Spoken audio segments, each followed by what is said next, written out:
What up, it's Ty 1822 back with another WWE Smackdown review. Now, if you are someone who is not a consistent watcher of Smackdown, this is the show to watch. Everybody knew what was going to take place on this show. Chicago, Illinois, 16,000 fans, a complete sold-out arena. And it lets you know how hot the WR would have come to their live attendance. They wasn't doing this under the terrible days with Vince McMahon, and that's why I'm glad his ass is no longer controlling things in the WWE. Now, this show was only about two things, and I'm gonna get to the one we all care about later on. So we kick things off with John Cena.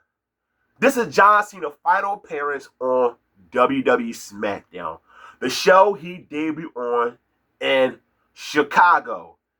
And John Cena was just going down memory lane.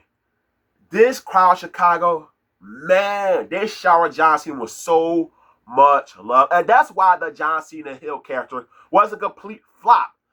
It was too late in John Cena's career. And that's why they had to turn him babyface. And the crowd showed the company why he had to become a babyface again.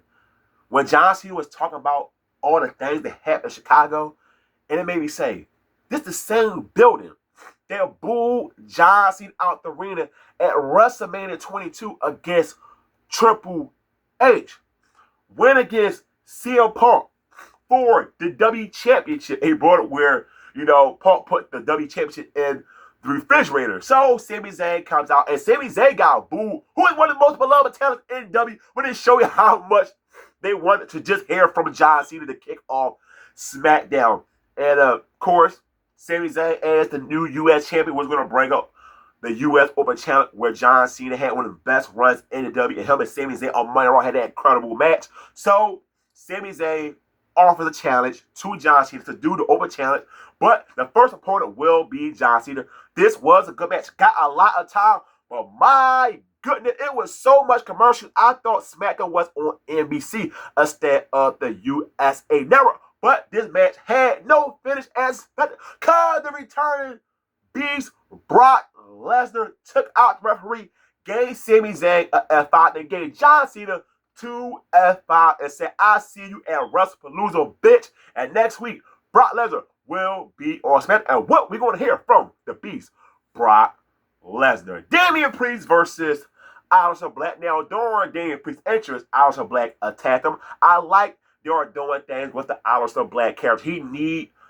other things with him to become a better oral character in the W. And this match was a fine one. He used the breath to get the black mask off on Damian Priest. Your winner, Aleister Black.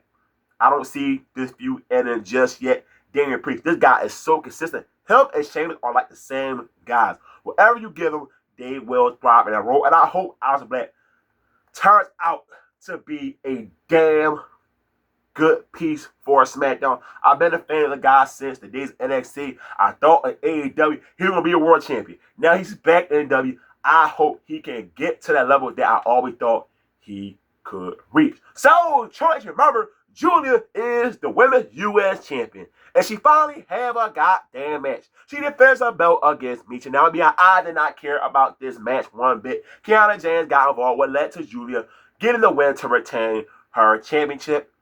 As of right now, this U.S. championship belt does not mean anything.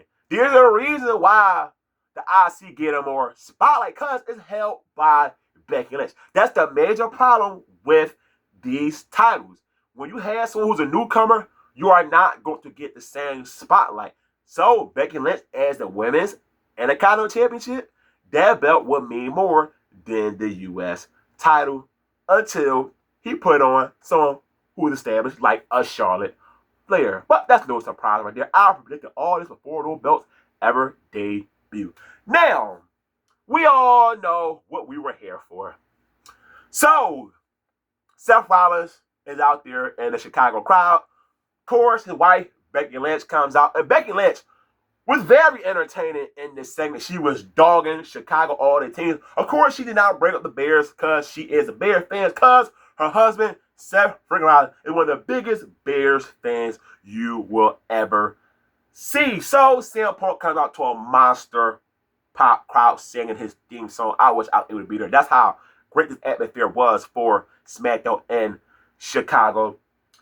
And once again, Becky Lynch is slapping CM Punk, and she was so damn good in this segment, going back and forth with the crowd and also CM Punk. And CM Punk said, you know, I am not going to ever put my hands on a woman, but you know, I got people. He brought up some people like Rhea Ripley, Bayley, his sisters, and Becky Lynch said, I'll kick all their ass. The crowd was chanting AJ Lee before CM Punk was able to talk about AJ Lee.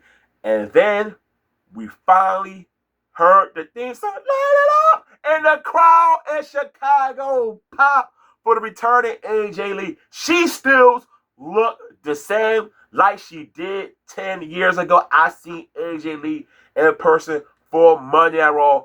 10 years later, I am seeing AJ Lee. AJ Lee attacks Becky Lynch. The crowd in Chicago exploded. Becky Lynch runs out the ring. I thought they would end the show with announcing the match. We know the match will happen, but I thought tonight they'll officially announce it. AJ Lee, CM Punk hug it out, give each other a kiss.